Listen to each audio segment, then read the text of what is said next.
الحمد لله رب العالمين والصلاة والسلام على رسوله الكريم نبينا محمد وعلى آله وأصحابه أجمعين وعلى من تبعهم بإحسان إلى يوم الدين أما بعد கணித்திற்குரியவர்களே, ஃபிக்கின் கடைசி வகுப்பில் ஜும்மா தொழுகை சம்பந்தமாக சில சட்டங்களை நாம் பார்த்திருக்கிறோம். ஜும்மாவுடைய தொழுகை, ஜும்மா ஹுத்துபா சம்பந்தப்பட்ட சட்டங்கள். அதேபோல் ஜும்மா நாள் அன்று, வெள்ளிக்கிழமை அன்று வலியுறுத்தப்பட்ட சில செயல்கள். இறுதி கட்டமாக ஜும்மா நாள் அன்று தவிர்க்க வேண்டிய சில விஷயங்கள் என்ன என்பதை பார்த்துவிட்டு பெருநாள் தொழுகை மற்றும் மழை வேண்டி தொழுகை சம்பந்தப்பட்ட சட்டங்களை பார்க்க இருக்கிறோம். ஜும்மா நாள் அன்று, வெள்ளிக்கிழமை என்று ரசூல் ஸல்லல்லாஹு அலைஹி வஸல்லம் அவர்கள் தடை செய்த விஷயங்கள் என்ன? முதலாவதாக, அல்லாஹ் குர்ஆனிலே ஜும்மா அத்தியாயத்திலே ஜும்மா தொழுகைக்காக அழைக்கப்பட்டால் வியாபாரம் செய்யக்கூடாது என்று அல்லாஹ் சுப்ஹானஹு வ தஆலா தடை செய்கிறான். எனவே ஜும்மா நாளன்று ஜும்மா தொழுகையை தொழுவதற்காக வேண்டி வியாபாரத்தை எல்லாம் முடித்துவிட்டு கடையெல்லாம் பூட்டி பள்ளிவாசல்களை நோக்கி சென்றுவிட வேண்டுமே தவிர ஆண்கள் வியாபாரம் செய்யக்கூடாது. ஒருவர் ஜும்மா தொழுகையை தொடர்ந்து விட்டுவிட்டால் 3 ஜும்மா 4 5 என்று அல்லாஹ் சுப்ஹானஹு வ தஆலா அவர்களுடைய உள்ளங்களை முத்திரையிட்டு விடுகிறான். எனவே ஜும்மாவை விடக்கூடாது. எனவே கணித்திற்குரியவர்களே, வியாபாரம் செய்வது தடை செய்யப்பட்ட ஒன்று. அதேபோல் இரண்டாவதாக, ஜும்மா நாள் அன்று மட்டுமே, வெள்ளிக்கிழமை அன்று மட்டுமே நோன்பு நோற்பது, இது தடை செய்யப்பட்டது. ஆம், ஒருவர் வியாழன்கிழமை வெள்ளிக்கிழமை அல்லது வெள்ளிக்கிழமை சனிக்கிழமை என்று இப்படி சேர்த்து வைத்தால் அனுமதி உண்டு. ஆனால் ஜும்மா நாள் அன்று மட்டுமே ஒருவர் நோன்பு நோக்க விரும்பினால் இது ரசூல் அவர்களால் தடை செய்யப்பட்ட ஒன்றாகும். மூன்றாவதாக, அதே ஹதீஸில் ரசூல் அவர்கள் என்ன செய்கிறார்? இரவு தொழுகை, வெள்ளிக்கிழமை அன்று மட்டுமே இரவு தொழுகை, தஹஜ்ஜுத் தொழுகையை தடை செய்திருக்கிறார். எனவே நாம் என்ன யோசிப்போம்? வெள்ளிக்கிழமை சிறந்த நாள், ஜும்மா சிறந்த நாள், இன்று நோன்பு நோக்கலாம், ஜும்மா சிறந்த நாள், இன்று தஹஜ்ஜுத் தொழுகை எழுந்து தொழுகலாம் என்று நாம் யோசிப்போம். ஆனால் ரசூல் அவர்கள் என்ன செய்திருக்கிறார்? அன்று மட்டுமே தஹஜ்ஜுத் தொழுவதை, அன்று மட்டுமே நோன்பு நோற்பதை தடை செய்திருக்கிறார்கள். மேலும் அடுத்ததாக, பள்ளிவாசலுக்கு வரும் பொழுது மக்களுடைய தோல் பூஜங்களை தாண்டி, ஷோல்டர்ஸை தாண்டி போவது, இப்படி பல பேர் இந்த தவறை செய்வார்கள். ஏற்கனவே உட்கார்ந்து இருக்கக்கூடிய மக்களின் தோல் பூஜத்தை, ஷோல்டரை தாண்டி தாண்டி போவது, இது ரசூல் அவர்களால் தடை செய்யப்பட்ட ஒன்று. அதேபோல் தாமதமாக என்ன செய்வார்கள்? 2 பேரை பிரித்து இடையிலே உட்கார்வார்கள், இதுவும் தடை செய்யப்பட்ட ஒன்று. அதேபோல் ஹுத்துபா நடக்கக்கூடிய அந்த நேரத்தில், உரை நிகழ்த்தப்படக்கூடிய நேரத்தில் பேசுவது அல்லது எந்த காரியமாக இருந்தாலும் சரி, உரையை செவிதாழ்த்தி கேட்காமல் மற்ற காரியங்களை செய்வது, இது தடை செய்யப்பட்ட ஒன்றாகும். ரசூல் அவர்கள் இந்த அளவிற்கு சொல்கிறார் என்று சொன்னால், உரை நிகழ்த்தப்படும் பொழுது ஒருவர் பேசுகின்ற ஒருவரை பார்த்து பேசாது என்று செய்கை மூலமாக பேசாது என்று சொன்னாலும் அவருடைய ஜும்மா வீணாக போய்விட்டது என்று ரசூல் அவர்கள் குறிப்பிடுகிறார். எனவே கணித்திருக்கிறவர்களை இந்த விஷயங்களை தவிர்க்க வேண்டும். அடுத்ததாக, பெருநாள் தொழுகை சம்பந்தப்பட்ட சட்டங்கள். முதலாவதாக கணித்திற்குரியவர்களே, ரசூல் ஸல்லல்லாஹு அலைஹி வஸல்லம் அவர்கள் குறிப்பிடுகிறார், முஸ்லிம்களாகிய நமக்கு அல்லாஹ் சுப்ஹானஹு வ தஆலா 2 பெருநாட்களை ஆக்கியிருக்கிறான். 2 பெருநாட்கள். ஒன்று என்ன? ரமதான் மாதம் முடிந்த பிறகு ஷவ்வால் 1 ஈதுல் ஃபித்ர், ரமதான் மாதம் முழுவதும் நோன்பு நோற்றி ஷவ்வால் 1க்கு அல்லாஹ்வுக்கு நன்றி செலுத்தும் விதமாக ஈதுல் ஃபித்ரை நாம் கொண்டாடுகிறோம். அதேபோல் இரண்டாவது பெருநாள் என்ன? ஈதுல் அத்ஹா, தில்ஹிஜ்ஜாவின் 10வது நாள். அதற்கு முன்பு அரஃபா 9 ஹாஜிகள் என்ன செய்வார்கள்? ஹஜ்ஜுடைய கடமைகளை நிறைவேற்ற ஆரம்பித்து விடுவார்கள். எனவே 10வது நாள் ஈதுல் அத்ஹா கொண்டாடுவது. இந்த 2 தான் மார்க்கத்தில் சொல்லப்பட்ட பெருநாட்களை தவிர 3வது பெருநாள் கிடையாது. ஒவ்வொரு வாரம் ஜும்மா ஒரு பெருநாள் மாதிரி ரசூல் அவர்கள் சொல்லியிருக்கிறார். ஒவ்வொரு வாரம் ஜும்மாவன் வெள்ளிக்கிழமை என்பது ஒரு பெருநாள் மாதிரி. ஆனால் வருடத்தில் ஒரு முறை வரக்கூடிய பெருநாள் எத்தனை என்று சொன்னால் 2 தான். வருடத்தில் ஒரு முறை ஈதுல் ஃபித்ர், வருடத்தில் ஒரு முறை ஈதுல் அத்ஹா.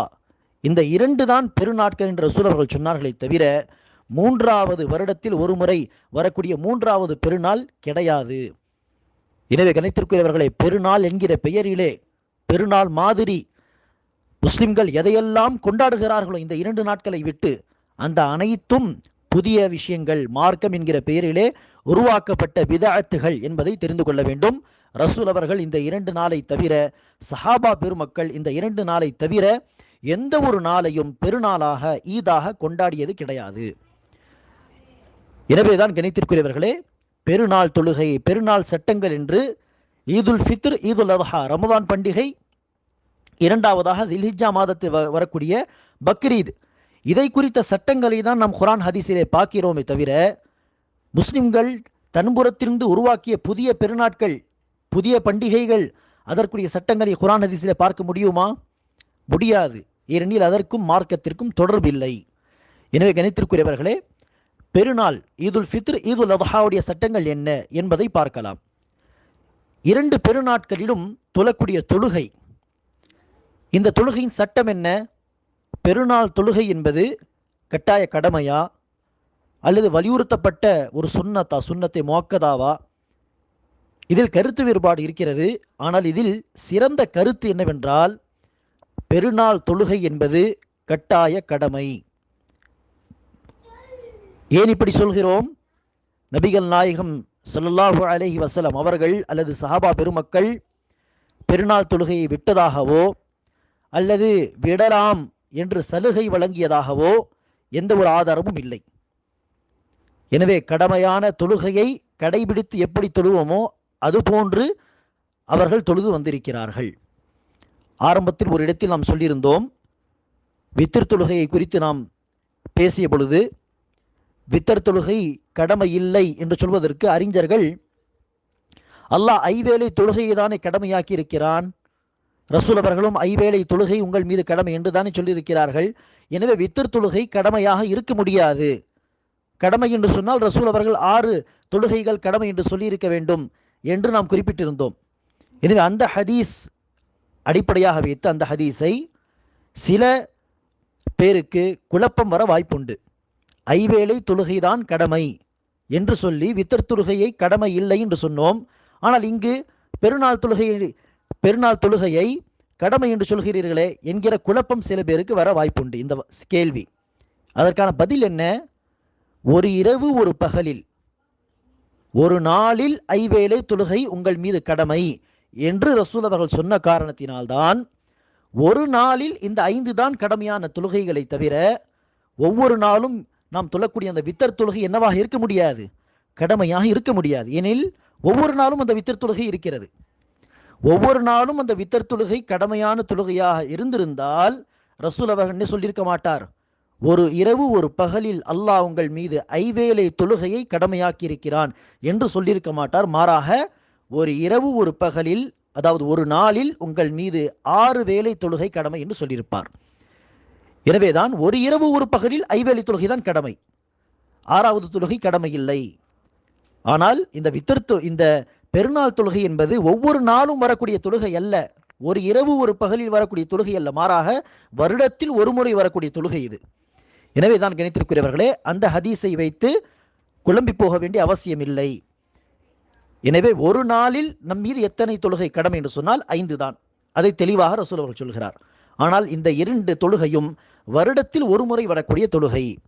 எனவே இதை கடைபிடித்து தொழுதிருக்கிறார். ஒரு முறையும் ரசூல் அவர்களும் சஹாபா பெருமக்களும் விட்டது கிடையாது, அல்லது யாருக்கும் சலுகை கொடுத்ததாகவும் நம்மால் ஒரு செய்தியை பார்க்க முடியாது. எனவே இது கட்டாய கடமை. எனவேதான் ரசூல் அவர்கள் பெண்களை குறித்தும் சொல்கிறார்கள், பெண்களும் பெருநாளுக்கு வர வேண்டும், முசல்லா ஈதுகாவுக்கு பெண்களும் வர வேண்டும் என்று ரசூல் அவர்கள் சொல்கிறார். எந்த அளவிற்கு ரசூல் அவர்கள் இதை வலியுறுத்துகிறார் என்று சொன்னால், பெண்களில் ஒருவருக்கு பள்ளி ஈதுகாவுக்கு வருவதற்காக, முசல்லாவுக்கு வருவதற்காக பர்தா செய்வதற்கு ஒரு துணி இல்லை என்று சொன்னால் தன் சகோதரியுடைய பர்தாவோடு அவரும் என்ன செய்யட்டும், தன்னை மறைத்து கொண்டு இருவரும் சேர்ந்து வரட்டும் என்று ரசூல் அவர்கள் வலியுறுத்துகிறார். ஒரு பெண்ணுக்கு பர்தா இல்லை என்று சொன்னால் சகோதரியுடைய பர்தாவோடு இவரும் என்ன செய்யட்டும், தன்னை மறைத்துக் கொள்ளட்டும், இருவரும் சேர்ந்து தன்னை மறைத்து முசல்லாவுக்கு வரட்டும் என்று ரசூல் அவர்கள் சொன்னார்கள். எந்த அளவிற்கு ரசூல் அவர்கள் வலியுறுத்தி இருக்கிறார், எந்த அளவிற்கு என்று சொன்னால், இன்னொரு அறிவிப்பிலே ஒரு பெண்ணுக்கு மாதவிடாய் ஏற்பட்டிருந்தால் அந்த பெண்ணும் வீட்டில் இருக்க வேண்டாம் பெருநாளில், மாறாக அந்த பெண்ணும் முசல்லாவுக்கு வந்து முசல்லாவுக்கு வெளியே நின்று, ஈதகாவுக்கு வெளியே நின்று என்ன செய்யட்டும், ஹத்தீப் அவர்கள் தொழுகையை முடித்த பிறகு உரை நிகழ்த்தி அந்த உரையில் பிரார்த்தனை செய்வார்களே, அந்த பிரார்த்தனையில் அவர்களும் சேர்ந்து கொள்ளட்டும் என்று ரசூல் அவர்கள் சொன்னார்கள். வெளியே நின்று ஆமீன் என்று சொல்லட்டும். எனவே இந்த அளவிற்கு ரசூல் அவர்கள் வலியுறுத்தி இருக்கிறார் என்று சொன்னால் இது நிச்சயமாக கடமையான தொழுகையாக தான் இருக்க முடியும். எனவே ஈத் தொழுகை என்பது கடமை. அடுத்ததாக ஈத் தொழுகையுடைய பெருநாள் தொழுகையுடைய நேரம் என்ன? ரசூல் ஸல்லல்லாஹு அலைஹி வஸல்லம் அவர்கள் குறிப்பிடுகிறார்கள், சூரியன் ஒரு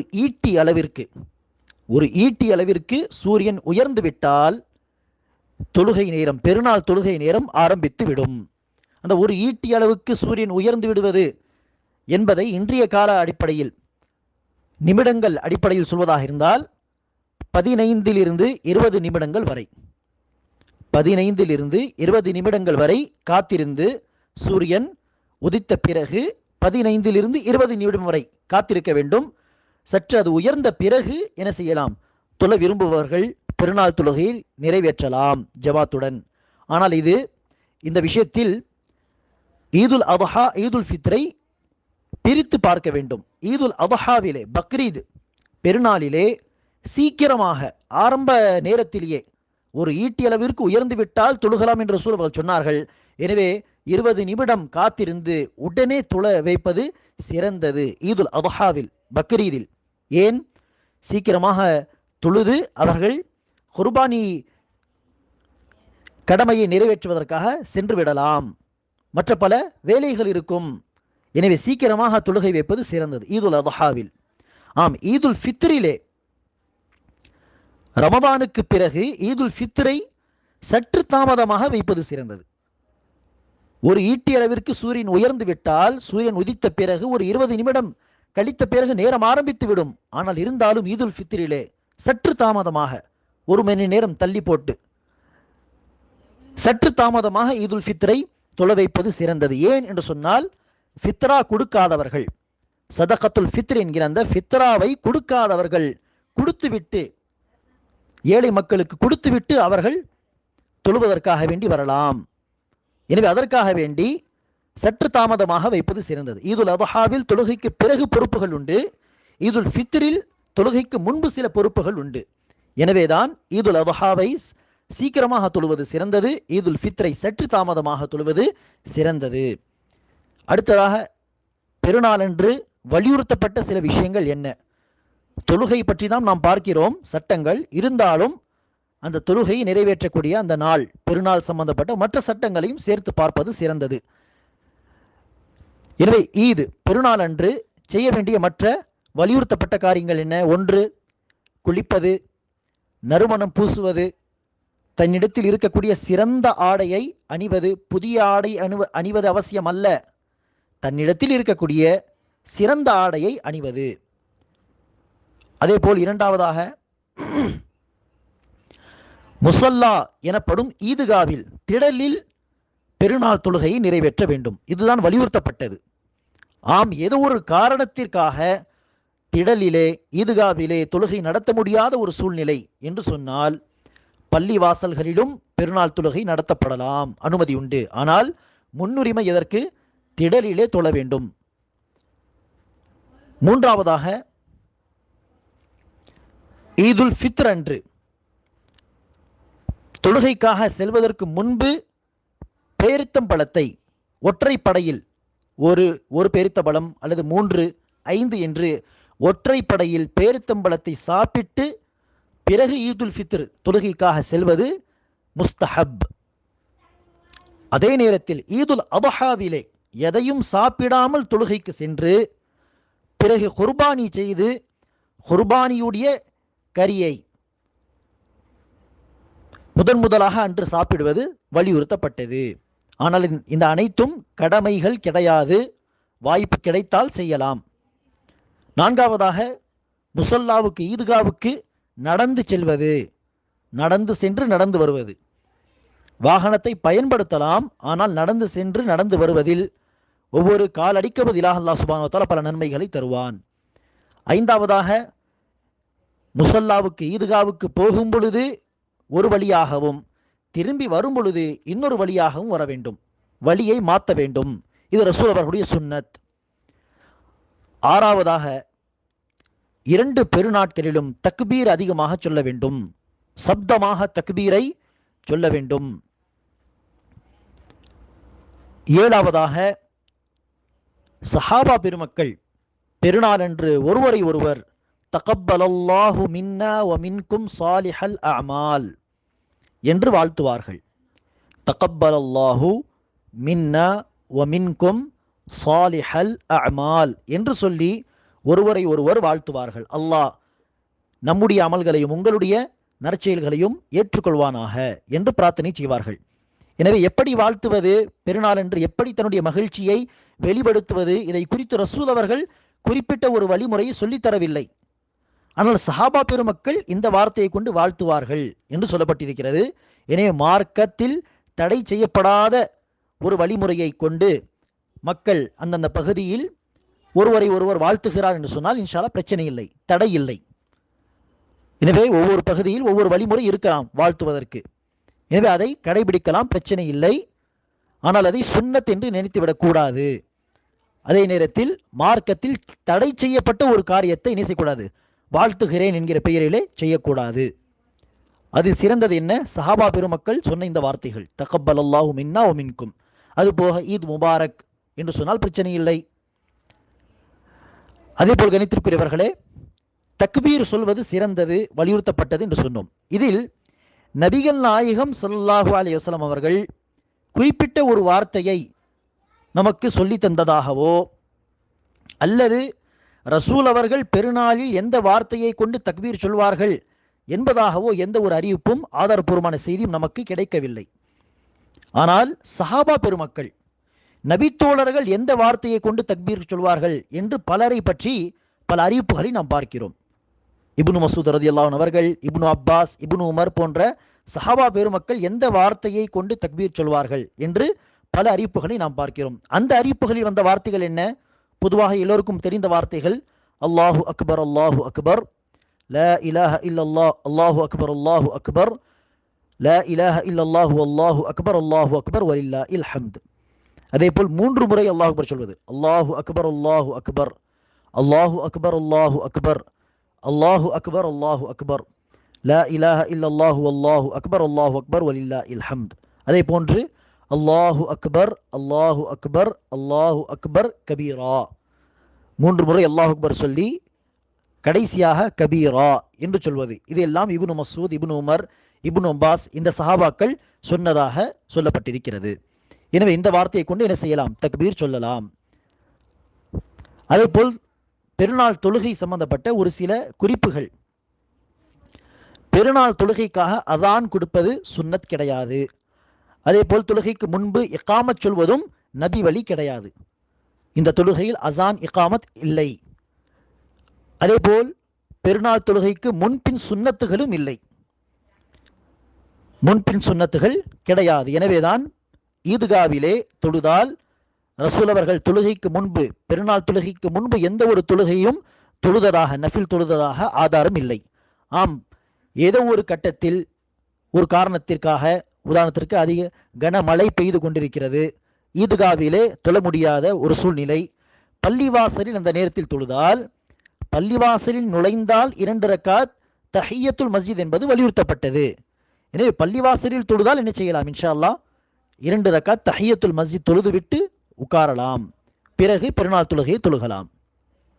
ஆனால் பின் சுன்னத் கிடையாது. அடுத்ததாக ஒருவருக்கு ஈது தொழுகை தவறிவிட்டால், ஈதுடைய ஜமாத் தொழுகை கிடைக்கவில்லை, தவறிவிட்டார் என்று சொன்னால் அவர்கள் தனிப்பட்ட முறையிலும் என்ன செய்யலாம், 2 ரக்காத் எப்படி இமாம் தொலை வைக்கிறாரோ அதே போன்று தக்பீர்களை சொல்லி அவர் தொழுது கொள்ளலாம். அடுத்ததாக பெருநாள் தொழுகையுடைய வழிமுறை என்ன, எப்படி தொழுவது? பெருநாள் தொழுகை கடமை என்று சொன்னோம். 2 ரக்காத். பெருநாள் தொழுகை என்பது 2 ரக்காத்துகளாகும். 2 ரக்காத்திலே முதல் ரக்காத்தில் அல்லாஹு அக்பர் என்று சொன்ன பிறகு கூடுதலாக 7 முறை அல்லாஹு அக்பர் என்று சொல்ல வேண்டும், தக்பீர் சொல்ல வேண்டும். 7 முறை, சில அறிவிப்புகளில் 6 முறை, இரண்டுக்கும் ஆதாரம் உண்டு. அல்லாஹு அக்பர் என்று தக்பீர் தஹ்ரீமா சொல்லி ஆரம்பித்த பிறகு 7 முறை அல்லாஹ் அக்பர் சொல்ல வேண்டும், அல்லது அந்த தக்பீர் தஹ்ரீமாவை சேர்த்து 7 முறை, அதாவது தக்பீர் தஹ்ரீமாவுக்கு பிறகு 6 தக்பீர்கள், தக்பீர் தஹ்ரீமாவுக்கு பிறகு 7 தக்பீர்கள் சொல்லலாம், அல்லது தக்பீர் தஹ்ரீமாவுக்கு பிறகு 6 தக்பீர்கள் சொல்லலாம். இரண்டுக்கும் ஆதாரங்கள் உண்டு. எனவே அந்த நேரத்தில் அல்லாஹு அக்பர் சற்று இடைவெளி விட்டு, அல்லாஹு அக்பர் சற்று இடைவெளி விட்டு மறுபடியும் அல்லாஹு அக்பர் என்று சொல்ல வேண்டும். அந்த நேரத்தில் ரசூல் அவர்கள் எப்படி தக்பீர் தஹ்ரீமா சொல்லும் பொழுது கையை உயர்த்துவாரோ அதுபோன்று இந்த கூடுதலான தக்பீரிலே கையை உயர்த்தியதாக ஆதாரம் இல்லை. எனவே கையை உயர்த்தாமல் அல்லாஹு அக்பர் அல்லாஹு அக்பர் என்று சொல்லலாம். எனவே அல்லாஹு அக்பர் அல்லாஹு அக்பர் என்று 7 முறை கூடுதலான தக்பீர்களை சொல்லிவிட்ட பிறகு அடுத்துதான் என்ன செய்ய வேண்டும்? அல்ஹம்துலில்லாஹி ரப்பில் ஆலமீன் என்று கிராத்தை ஆரம்பிக்க வேண்டும். சப்தமாக கிராத்து செய்ய வேண்டும். பெருநாள் தொழுகையிலே எல்லோருக்கும் தெரிந்த செய்திதான். அடுத்து அந்த முதல் ரக்காத்தை சஜ்தா செய்து நிறைவேற்ற வேண்டும், ருக்கு சஜ்தா. பிறகு 2வது ரக்காத்துக்காக அல்லாஹு அக்பர் என்று சொல்லி எழுந்து நின்ற பிறகு 5 முறை மறுபடியும் அல்லாஹு அக்பர் அல்லாஹு அக்பர் என்று கூடுதலான தக்பீர்களை சொல்ல வேண்டும். 5 முறை தக்பீர் சொல்லி முடித்த பிறகு மறுபடியும் சூரத்துல் ஃபாத்திஹாவை ஆரம்பித்து கடைசி வரை பொதுவாகவே நாம் தொழக்கூடிய தொழுகை மாதிரி தான், சலாம் கொடுக்கும் வரை. எனவே கூடுதலான செய்தி என்ன? 2 ரக்காத் பெருநாள் தொழுகையில் முதல் ரக்காத்தில் தக்பீர் தஹ்ரீமாவுக்கு பிறகு 7 தக்பீர்கள், பிறகு சூரத்துல் ஃபாத்திஹாவை படிக்க ஆரம்பிக்க வேண்டும். அதே மாதிரி 2வது ரக்காத்தில் எழுந்து நின்ற பிறகு 5 முறை அல்லாஹு அக்பர் என்று சொன்ன பிறகு சூரத்துல் ஃபாத்திஹாவை படிக்க ஆரம்பிக்க வேண்டும். சூரத்துல் ஃபாத்திஹாவுக்கு பிறகு முதல் ரக்காத்தில் அலா சூராவையும் சபிஸ்மி ரப்பிக்கல் ஆலா, 2வது ரக்காத்தில் ஹலதாக்க ஹதீசுல் காஷியா சூரத்துல் காஷியா படிப்பது ரசூலுடைய சுன்னத். அதே போன்று விரும்பினால் என்ன செய்யலாம்? ரசூல் அவர்களுடைய இன்னொரு சுன்னத்தை கடைபிடிக்கலாம். முதல் ரக்காத்தில் காஃப் அத்தியாயம், 2வது ரக்காத்தில் கமர் அத்தியாயம். ஆனால் இந்த அத்தியாயங்கள் இரண்டுமே சற்று நீண்ட அத்தியாயங்கள். இதுவும் ரசூல் அவர்களுடைய சுன்னத்தாக இருந்திருக்கிறது. அடுத்ததாக கணித்திற்குரியவர்களே, மழை வேண்டி தொழுகை சம்பந்தப்பட்ட சில சட்டங்கள். மழை வேண்டி தொழுகை என்பது எப்போது தொழ வேண்டும் என்று சொன்னால், நம்முடைய பகுதி, நம்மை சுற்றி இருக்கக்கூடிய பகுதி தூரமாக மழையே பெய்யவில்லை, பல மாதங்களாக தொடர்ந்து மழையே பெய்யவில்லை, தண்ணீர் பஞ்சம் ஏற்பட்டிருக்கிறது என்று சொன்னால் அந்த நேரத்தில் தான் என்ன செய்ய வேண்டும்? மழை வேண்டி தொழ வேண்டுமே தவிர விட்டு விட்டு பெய்கிறது என்று சொன்னால் என்ன செய்யக்கூடாது? மழை வேண்டி தொழுகை தொழக்கூடாது. மாறாக இறைவா இந்த மழையை அதிகப்படுத்து என்று துஆ செய்ய வேண்டும். சுத்தமாக மழையே பெய்யவில்லை என்று சொன்னால்தான் மழை வேண்டி தொழுகையை நடத்த வேண்டும். சரி, இந்த தொழுகைக்கான சட்டம் என்ன? இது வலியுறுத்தப்பட்ட முஸ்தஹப்பான தொழுகை. ரசூல் அவர்களும் தன்னுடைய வாழ்க்கையில் மழை வேண்டி தொழுதிருக்கிறார். பஞ்சம் ஏற்பட்ட போது அபூபக்கருடைய ஆட்சி காலத்திலும் பஞ்சம் ஏற்பட்டது, அவரும் தொழ வைத்தார்கள், உமரும் தொழ வைத்தார்கள், உஸ்மானும் தொழ வைத்தார்கள், அலி அவர்களும் தொழ வைத்தார்கள். 4 ஹுலஃபாய் ராஷிதீன் இந்த தொழுகையை தொழ வைத்திருக்கிறார் தன்னுடைய ஆட்சி காலங்களிலே. சரி, இந்த தொழுகைக்கான வழிமுறை என்ன? அப்படியே பெருநாள் தொழுகை மாதிரி தான். 2 ரக்காத், அதே தக்பீர்கள். சில அறிஞர்கள் சொல்கிறார்கள் தக்பீர்கள் அதிகமாக சொல்ல தேவையில்லை, நார்மல் நஃபில் தொழுகை 2 ரக்காத் தொழுவது போல் தொழ வைக்க வேண்டும் என்றும் ஒரு கருத்து இருக்கிறது. அதே நேரத்தில் பெருநாள் தொழுகை மாதிரி தான் தொழ வைக்க வேண்டும் என்கிற கருத்தும் இருக்கிறது. பெரும்பான்மையினர்கள் அறிஞர்களில் இந்த கருத்தை தான் சொல்கிறார்கள், பெருநாள் மாதிரி தொழ வேண்டும். சரி, இந்த தொழுகையில் ஹுத்துபா இருக்கிறதா? இருக்கிறது. ரசூல் அவர்கள் ஹுத்துபா தந்திருக்கிறார்கள், உரை நிகழ்த்திருக்கிறார்கள். பெருநாள் தொழுகையிலே தொழுகைக்கு பிறகுதான் ஹுத்துபா நிகழ்த்த வேண்டும். இதுதான் ரசூலுடைய சுன்னத். தொழுகைக்கு முன்பு ஹுத்துபா கொடுக்கக்கூடாது, உரை நிகழ்த்தக்கூடாது. ஆனால் மழை வேண்டிய தொழுகையில் விரும்பினால் தொழுகைக்கு முன்பும் குத்துபா கொடுக்கலாம், விரும்பினால் தொழுகை நடத்தி முடித்த பிறகும் குத்துபா கொடுக்கலாம். இரண்டுக்கும் அனுமதி உண்டு. இரண்டு வகையான ஹதீஸுகளும் அறிவிக்கப்பட்டிருக்கிறது.